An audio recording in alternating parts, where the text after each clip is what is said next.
Vamos ao noticiário político de hoje. Arimatea Souza, que já está aqui conosco, novamente tem de posse na Assembleia Legislativa. Ari, boa noite. Boa noite, Chita. Boa noite, telespectador. Virou quase uma rotina, né? Uma posse quase a cada semana. Essa posse de hoje do suplente deputado Anísio Maia, na verdade estava prevista para acontecer há cerca de 15 dias. Houve aí um desajuste aí em termos de tramitação do pedido de licença do deputado Genival Matias Júnior. Ele é deputado do Avante, vice-presidente da Assembleia, e pediu licença por 121 dias sem vencimentos. O ajuste aí desse afastamento é que prolongou o retorno, ou adiou o retorno de Anísio Maia à Casa de Deputados Pessoa. Na verdade, desde a eleição do ano passado, que há essa cobrança e essa expectativa de parte dos trabalhadores em ter preservado o seu espaço na tribuna do Legislativo Estadual. E o agrupamento em torno do governador João Azevedo já havia renovado esse compromisso de manter o PT com a cadeira na Assembleia. E isso se consuma hoje. No discurso de posse, no seu retorno à Assembleia, Anísio Maia disse que voltava mantendo todos os conceitos, todos os postulados com os quais deixou aquela Casa Legislativa no final de janeiro último, a legislatura anterior. Ou seja, fez críticas contundentes ao governo Bolsonaro, voltou a defender a liberdade para o ex-presidente Lula e alertou, dizendo que a Paraíba corre o risco, ele fazia uma referência indireta à Operação Calvário, de ter uma nova lava-jato estadualizada, uma espécie de lava-jato estadualizada através dessa Operação Calvário. Segundo ainda Anísio, o GAECO, que é o grupo especial que faz essas investigações de improbidade, o próprio Ministério Público e até a Justiça têm se preocupado muito com a repercussão do avanço dessas investigações aqui em torno da Cruz Vermelha Brasileira. Foi o que realçou o deputado Anísio Maia no seu retorno. E hoje foi anunciada a indicação do deputado Lindolfo Pires. O deputado Lindolfo Pires também suplente, que está no exercício desde meados de abril do mandato na Assembleia Legislativa. Lindolfo Pires, que é do Podemos, foi anunciado hoje como o novo vice-líder do governo lá na Assembleia Legislativa da Paraíba. Ari, o Supremo Tribunal Federal tomou hoje uma decisão que aliviou de imediato parte da classe política. Como é que foi isso? Que decisão foi essa? Pois é, e eu vou voltar novamente para a Assembleia para contextualizar essa decisão em sentido ampliado do Supremo. Primeiramente, o que é que o Supremo julgou?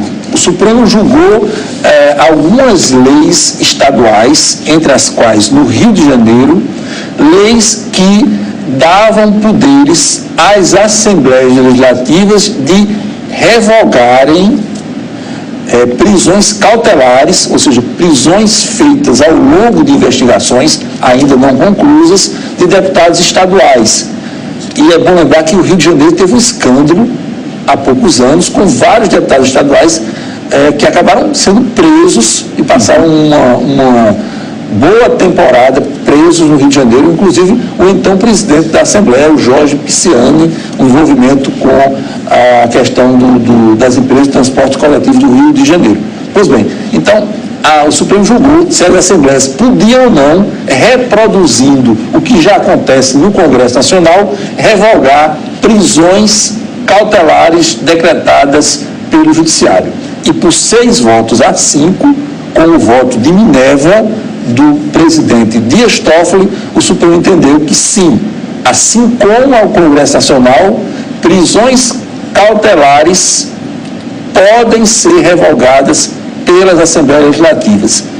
Por que eu personalizei na Paraíba no início da resposta para você? É porque há em curso aqui uma operação Calvário, que trata da Cruz Vermelha, envolve vários auxiliares ou ex-auxiliares da administração estadual e, no curso das investigações, não há nada oficializado nesse aspecto, divulgado de forma oficial, mas nos bastidores políticos fala-se do envolvimento de deputados estaduais. e antecipadamente essa decisão do Supremo, pelo menos em nível de prisão cautelar, abre um guarda-chuva sobre o poder legislativo da Paraíba. Tem festa hoje nos bastidores por aí. Muita gente tomando um whiskyzinho para comemorar. As manhãs vão ficar menos tensas. Pois é. Foi publicada no Diário Oficial do Estado de hoje a lei que obriga a transmissão ao vivo por meio da internet dos processos licitatórios realizados pelos órgãos e entidades prestadoras de serviço público do Estado da Paraíba. Além da transmissão, a lei também determina que as gravações fiquem arquivadas pelo período de 5 anos. A exceção são as licitações realizadas por meio de pregões eletrônicos na internet. A transmissão ao vivo deve mostrar a abertura dos envelopes com a documentação, a verificação da conformidade de cada proposta com os requisitos do edital e o julgamento e classificação das propostas de acordo com os critérios de avaliação do edital. A lei entra em vigor após 180 dias contados da data de publicação no Diário Oficial do Estado. Para que dê mais transparência ao processo, né? E acompanhar como é que vai ser a qualidade dessas transmissões. Também, né? Que é fundamental. Bem, vamos saber agora como é que estão os bastidores da política lá em Brasília. Muito bem, Brasília aí com os paraibanos. Sempre tem algum paraibano lá por Brasília, gerando notícia também. Um deles, o Wellington Roberto, que é o líder do PR na Câmara Federal, que encarou aí a operação de desmonte dos superpoderes de Sérgio Moro, ministro da Justiça e da Segurança Pública.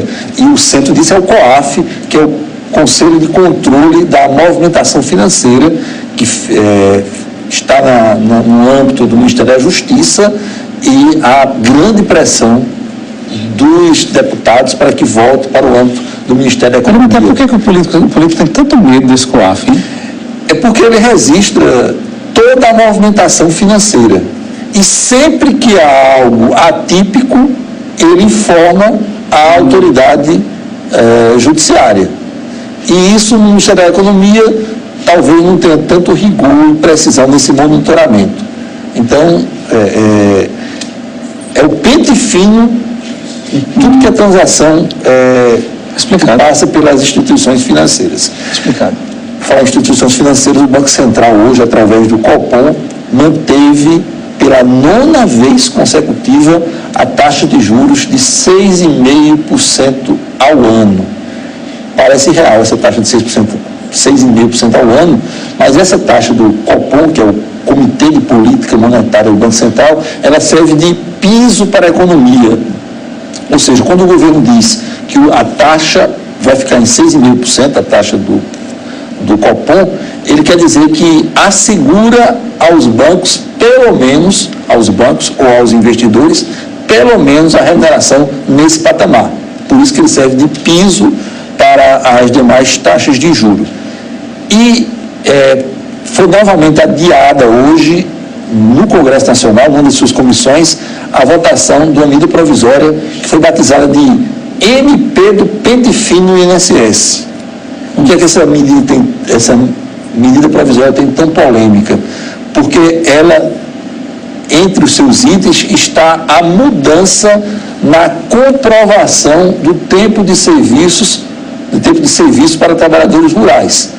Atualmente, os sindicatos rurais atestam esse tempo de serviço dos agricultores. E essa medida provisória tira esse poder dos sindicatos rurais e passa a adotar como critério para a comprovação do na perspectiva de benefícios futuros o CNIS, que é o Cadastro Nacional de Informações Sociais, que é administrado, gerido pelo Ministério da Cidadania. Ok, muito obrigado, boa noite. Boa noite. Muito bem.